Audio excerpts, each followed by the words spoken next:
All right, crew, today we're talking about the good stuff, how to get strong.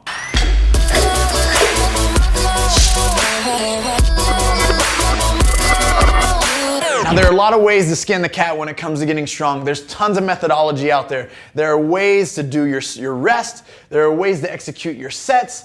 There are ways to even go through specific movement selection. And if you guys are looking to get stronger without a formal assessment or a coach's guidance like things that we provide for our brood athletes, that's okay. But what I'm gonna do is try to educate you on maybe a general template that you can utilize to help approach getting strong in that way. So first things first, you gotta know where you're weak, right? Is it pulling off the floor? Is it squatting? Is it pressing with your upper body, or is it pulling? Maybe it's a combination of all, because the truth is most of you that are watching are gonna take the time to watch this video is that you'd like to see increases in performance in each one of those measures or each one of those movement functions. So the big thing that you're gonna wanna hang your hat on is intensity through your strength training. A lot of people look at a Metcon when they walk into a CrossFit gym and it scares them and they're like, oh my gosh, this is gonna be hard, there's gonna be pain involved. But very rarely do you look at a back squat workout that says 5x5 and it starts to get the butterflies moving in your stomach. But the truth is that it should. And there's great results that are gonna stem from strength training with high intensity. Often, a 5 set of 5 style workout with back squats is gonna be approached like, okay, I'm gonna do a little warming up, I'll do some squatting, get my knees, my hips moving well, and then I'm gonna start my first set at 135. My next set might be 185. My next set might be 205 or 225, and then the next 2 sets are gonna be really hard for me. I'm gonna go 265 and then maybe 275. The truth is this athlete maybe did 1, maybe 2 working sets.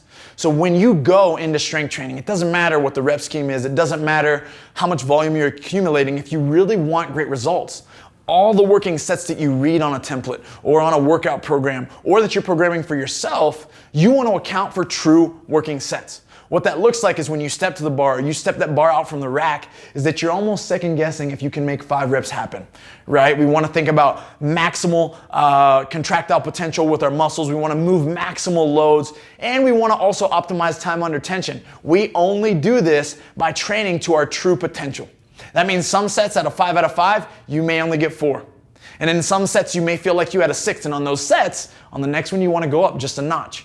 Right? And if you think you can get 5 sets of 5 and you execute all 25 reps to perfect or perfection, then we need to reassess where we were dialing in either the percentages that we got based on our 1 rep max or that we just perceived as difficult. And we want to switch that, because if you never approach failing in strength training, then we know that we're really not getting the most out of our body's potential.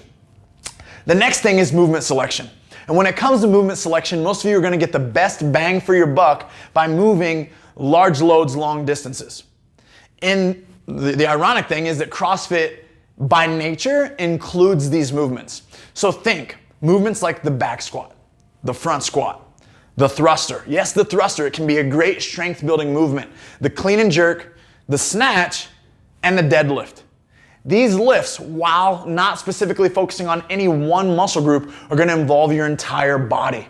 You can categorize these into more lower body focused movements or more upper body focused movements, but the goal is to be touching on one of these movements each training session. And you can break it into lower body focus days. Maybe you roll in and on Monday you're going to do a pulling variation of a deadlift and a back squat, and then maybe you go into smaller muscle groups where we're going to step up or a lunge or a lateral lunge, some type that would be almost considered accessory.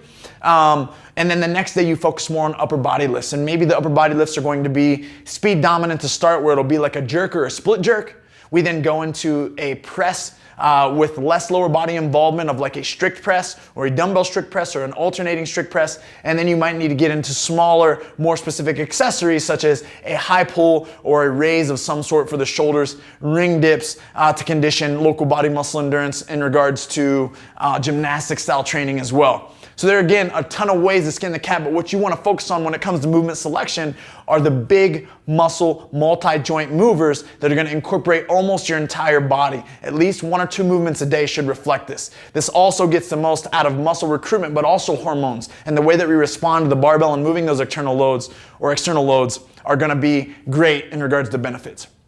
Another thing to consider is time under tension. And this is big for those of you that are new to strength training, right? It's not always best to jump in and just do 3x3 and 3-2-1 and 5-4-3-2-1, because there's not a lot of time under the bar. For you, if you're out there trying to master movement, think about lightening the loads a touch. Now, I'm not saying it should be easy when you do a set of 10, but what I'm saying is that set of 10 should be hard and you should start second guessing your decision around 8, but we want about that kind of time under tension under the bar. It should take you close to a minute to do a set. And this is where tempo work comes in. So if you're new to the sport, if you're new to some of these movements, and even if you're deep in your off season of where you need to peak in the future, let's say you're preparing for the 2019 CrossFit Open, right now is a great time for you to add in overhead squats with a tempo where it's taking you 4 seconds to descend, 2 seconds to pause, and then you might even stand with a 4-second ascend. Your shoulders are gonna start to wobble, your core is gonna get a ton of work in regards to stabilizing that spine, and your legs are clearly gonna be doing a lot of work. You can operate from sets of anywhere from 6 to 10 reps for these, and make sure that you're resting close to maximal recovery so that you can ensure that you're gonna get the most intensity from the working set. You guys can use tempos in bench press, strict press, push jerk, everything you can imagine. And the goal is create a longer time under tension. It's gonna help strengthen positions, and it's great for connective tissues. The next thing with getting strong is really simple. How are you recovering? You need to sleep. You need to eat. Now, I'm not gonna give you guys a specific diet to follow, but here are the gist of it. You gotta eat as much whole, real food as possible. You can't skimp on the carbs, right? If you're out there and you're on the war on carbs, that's okay, that's your decision. If you're fighting to stay in ketosis, do you. My advice is you eat it pretty close to a well-rounded macronutrient content, or you think about having the bulk of your calories come from carbohydrates, and then enough protein to recover, and then enough fats to sprinkle in that energy so that you can stay satiated throughout the day and also sleep well and recover through sleep. The next thing is that you've got to drink a ton of water, right? And I say that because that's clearly what our muscles are made out of. A byproduct of you getting stronger should be about packing on some size as well. Although I don't like to reverse the two. A lot of athletes come to me talking about, Coach, I need to get big and I need to get strong. And I'm like, first, let's focus on making you strong. And if the big is the adaptation that needs to take place, it's all good. So make sure that you guys are prioritizing those strength gains over the size gains, because if we can stay small and get really strong, that's even more ideal for a sport like most of us are pursuing in CrossFit. So make sure that as you guys end your day of eating and fueling through water, that then you're going to also focus on sleep. And what I'm gonna ask you for is a minimum of 8 hours.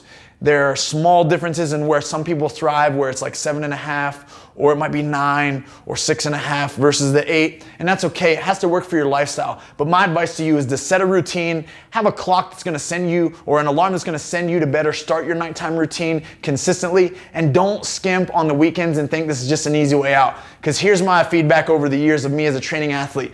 If you do whatever you want on Saturday and Sunday night, when it's time to get back to your routine, it's really hard. You don't fall asleep in bed at the right time, or you just notice that the debt of sleep that you've occurred throughout the weekend, it's just thrown off every other kind of energy cycle that you go through, even if it's in training or just your day at work. So be consistent with nutrition and sleep, guys.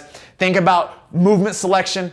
Big muscle movers is the goal. The deadlift, the back squat are two that you can definitely hang your hat on in order to help all your lifts go up.